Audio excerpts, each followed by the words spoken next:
6 p.m. Pakistan Standard Time. Assalamu alaikum. This is Radio Pakistan. The news read by Daman Zaman. The headlines. The Prime Minister has called upon the political leadership and the nation to stay united in the fight against terrorism. Shahbaz Sharif visited CMH Quetta and inquired about the health of the security personnel injured in the fight against terrorists in Kalat. The President will undertake a 5-day state visit to China from tomorrow. Pakistan has called for swift implementation of the Economic Cooperation Organization's trade agreement to strengthen regional cooperation. Irrefutable evidence has unveiled the Afghan government's nexus with Fitna al-Khawarij. The All Parties Hurriyat Conference has called for a meaningful dialogue between Pakistan and India to resolve the Kashmir dispute. And now the news in detail. Prime Minister Shahbaz Sharif has called upon the political leadership and the nation to stay united in the fight against terrorism and ensure peace in the country.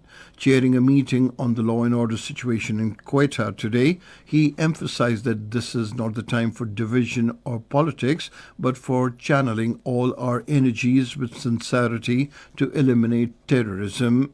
Paying glowing tributes to the sacrifices of the security personnel in the war against terrorism, the Prime Minister expressed the confidence that Pakistan will become a peaceful country.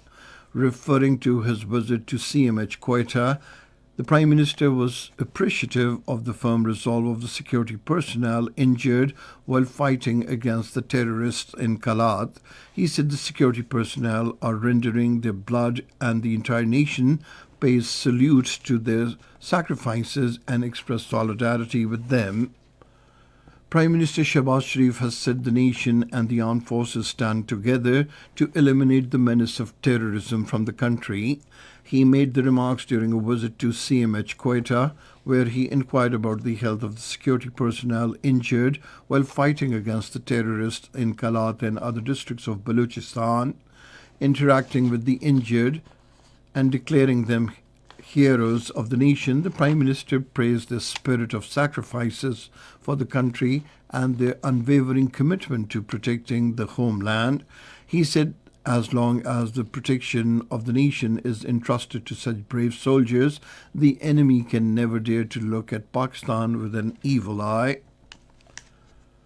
Prime Minister Shahbaz Sharif has strongly condemned attacks on polio teams in Bakarabad and Jamrud area of Khyber Pakhtunkhwa. In a statement, he expressed grief and sorrow over the martyrdom of police personnel assigned to protect polio teams. Shahbaz Sharif said the entire nation salutes the polio workers who, by putting their life at risk, became part of the campaign to eradicate polio from the country. He said sacrifices of polio workers and security personnel will not go in vain. The Prime Minister said despite all the obstacles, the anti-polio campaign will continue with full momentum. Meanwhile, the first anti-polio campaign of the year is underway across the country. During the campaign, over 45 million children under the age of 5 years will receive anti-polio drops. For this purpose, over 400,000 polio workers are going door to door to administer the polio drop vaccine. Prime Minister Shahbaz Sharif has welcomed the recording of inflation at a 9-year lowest digit of 2.4% in January this year and declared its gradual decline as highly encouraging. According to a press release by the Prime Minister's office, the inflation rate was 28.73% at the beginning of last year, which decreased to 4.1% by December last year. He said in January this year, the inflation rate had further declined to 2.4%. The Prime Minister said the government is working tirelessly to further reduce inflation, improve the life of the common citizens, and ensure national welfare. Shahbaz Sharif said Pakistan, after achieving the economic stability, was now moving towards the path of economic growth. President Asif Ali Zardari will undertake a 5-day state visit to China from tomorrow at the invitation of the Chinese President Xi Jinping. During the visit, the Prime Minister would hold meetings with the Chinese leadership, including President Xi Jinping, Premier Li Qiang, and other senior Chinese leaders in Beijing. The discussions will encompass the full spectrum of Pakistan-China relations, with a particular focus on economic and trade cooperation, counter-terrorism and security collaboration. China-Pakistan Economic Corridor and future connectivity initiatives would also be discussed.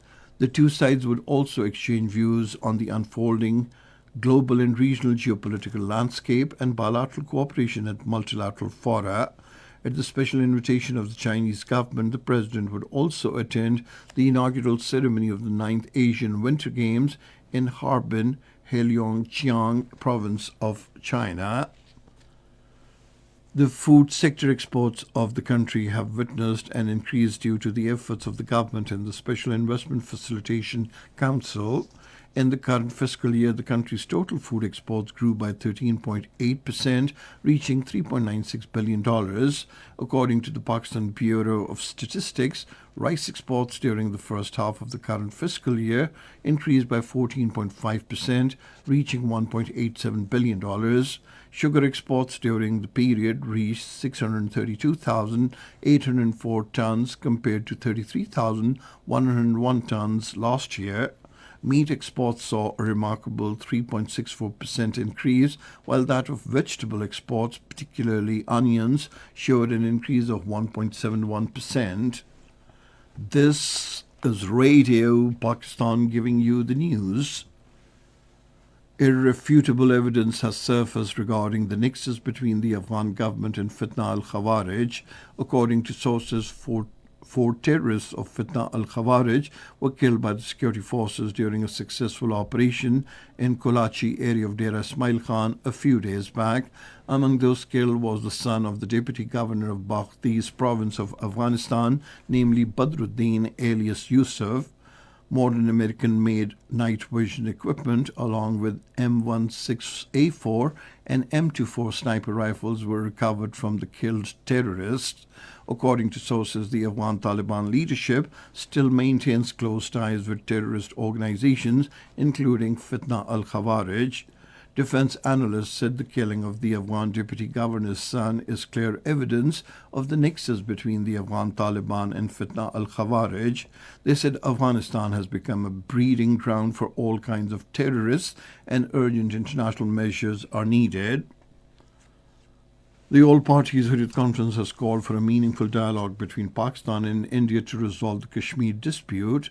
All Parties Hurriyat Conference spokesperson Advocate Abdur Rashid Minhas, in a statement issued in Srinagar, emphasized that India's claim of Jammu and Kashmir being its integral part is baseless, as the territory remains a disputed region and its final solution is to be found in accordance with the relevant United Nations resolutions. The All Parties Hurriyat Conference spokesperson expressed the hope that both Pakistan and India would avoid war over Kashmir and return to a meaningful dialogue process to resolve the issue in line with the aspirations of the Kashmiri people. Senior APHC leader Mirwais Omar Farooq, during his visit to Jamia Masjid and Fatehpuri Masjid in New Delhi, met prominent religious figures and highlighted the prevailing situation in occupied Jammu and Kashmir. Legal experts have rejected India's 2019 actions as illegal and ineffective and stressed that the territory's status must be decided through a United Nations supervised plebiscite. In northern Syria, 15 people, including 14 women, have been killed in a car bomb attack on a vehicle transporting agricultural workers. According to Syria Civil Defense, another 15 women were wounded in the blast on the outskirts of the city of Manbij, east of Aleppo. And finally, the weather report. Cold and dry weather is expected in most parts of the country during the next 12 hours, while light rain, winds with light snowfall over the hills is also expected at isolated places in northwestern Balochistan, Gilgit-Baltistan and upper Khyber Pakhtunkhwa during evening and night. And that is the end of this news bulletin. For more news and analyses, log on to our website, radio.gov.bk, and you can also watch the live video streaming of our bulletins on the link facebook.com/Radio Pakistan News Official